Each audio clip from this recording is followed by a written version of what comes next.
Mag-igib kami ni Dodong, dalawa. Tapos, sobrang init. Ayaw sana niya eh. Ayaw man talaga niya mag-igib guys. Pero, ako siya, sabi ko, mag-igib ka doon. Kasi ito, ang dami ko sinasabi para lang siya ay pumayag nga mag-igib. Sabi ko, tayong dalawa dong. Ako mag ano, tapos ikaw ang magbomba sa puso. Mabilis lang naman eh. Pumayag siya guys, pero yun, hindi talaga siya nagsasalita. Hindi siya nagsalita. Kahit anong sinasabi ko, di talaga siya nagsalita, hindi siya sumagot. Wala lang, parang wala akong kasama, yun. 'Di ba?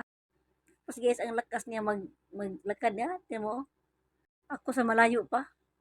Ganyan ang papa niya guys. Ang layo ng ano namin, distansya oh. Hindi talaga siya nagsalita.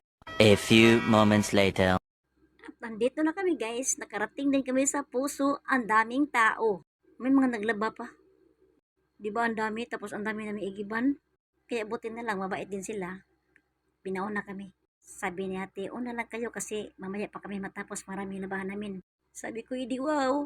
Kami na guys, pero marami kami ha. Tingnan mo oh. Oh, napan dito sila si Bernard.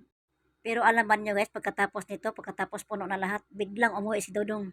Pagka puno lahat, umuwi siya, hindi nagpaalam. Di ba talaga siya nagsalita? Hanggang umuwi, di ba? Isipin, no? Hanggang umuwi na lang, di nagsalita. Pagka puno sa lahat, umuwi. Wala na, babay. Umuwi siya bigla. Wala man lang sabi, mauna lang ako. Wala lang. Di, sumunod na lang din ako guys. Pagkatapos ko dito ng video, sumunod ako. Yun lang guys. Bye-bye.